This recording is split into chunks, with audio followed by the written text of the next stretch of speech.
Drew, we recently had a room full of CMOs and we were talking about how marketing strategy should drive marketing activities and hiring and organizational design. And something really interesting came up. We asked people what their strategy was. One person said, I want to increase leads 20% this year. Yeah. And you said, that's not a strategy, that's a goal. It's like, nay. Yeah. So, and it seems so obvious, but talk about that. Yeah, sure. And this is something, Erica, that it actually transcends marketing, right? I spoke to groups of CEOs. And when you say define your strategy, like how do you actually, in one sentence, tell us what you're trying to do? It's really hard if you haven't done it, right? And so then we just revert back to, well, my goals are to increase leads 20%, right? Now, that is a goal, right? That's a perfectly legitimate, acceptable goal, but that goal is attached to a strategy. And if we can't articulate that strategy, our team's gonna have a hard time driving that 20% in a certain way, right? And getting excited about doing it. Getting excited about it, right? Yeah. Strategy actually is the combination of not just aspirations, right? A company's like, we're gonna grow 5x in the next 2 years. Like, that's an amazing goal, right? And that's an aspiration, right? Or we're gonna have, 100% of the world using our new platform and discipline. Awesome, that's aspirations. But that's not strategy. You can create a whole plan to aspire of what you want to do, but without understanding like your limits and what you're actually capable of, you can't have a strategy. So strategy is aspirations plus capabilities equals your strategy, right?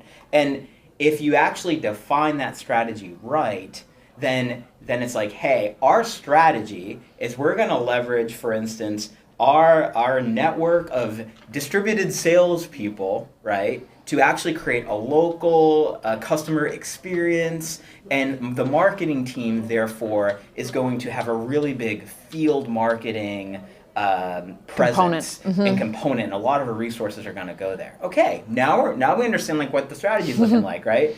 So then when finance comes down from on high in October to plan for the next year, and they're saying, well, your budget's $2 million or $5 million, but your plan is, and that's like a 50% increase over last year, but you're expected to grow 5x.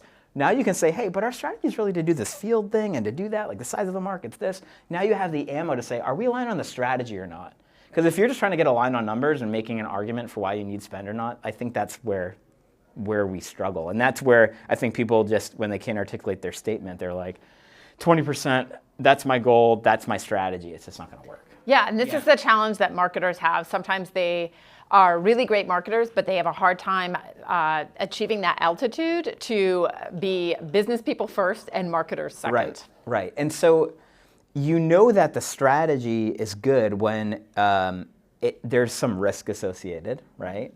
That the people believe that the outcome's possible. It has to be somewhat aspirational, absolutely. You need to have the research to back it. It needs to be vetted and reality tested against the financial projections. Like whenever I create a plan, I'm with my CFO John. I'm like, does this make sense? Are we in alignment? How would you change it? So now that the whole organization's part of the strategic planning process, the marketing strategy is just kind of a bit of a line out from that. Yeah. CFO is totally on board, making sure the CEO is on board, other members of our sales and products teams, and now we have a strategy, and you should be able to articulate your strategy, I believe, in 1 or 2 sentences max. And it shouldn't include numbers, right? Those are your goals, and then those goals are, now here are the individual initiatives that we're gonna use to crush that. And as we know, strategy is what we decide not to do, per Michael Porter of Harvard Business School. That's very true. And I think this is key for marketers because they get a lot of requests to do things outside of their stated goals. So if they can align their work to the strategy of a company, then they can say no to those things. Absolutely. Yeah, and so I think to end on this note, a prioritization is key. And with that strategy, that actually gives you some vision. So you can say, does this align with our strategy? No. So that's going to fall at the bottom of the list. Super important. Great.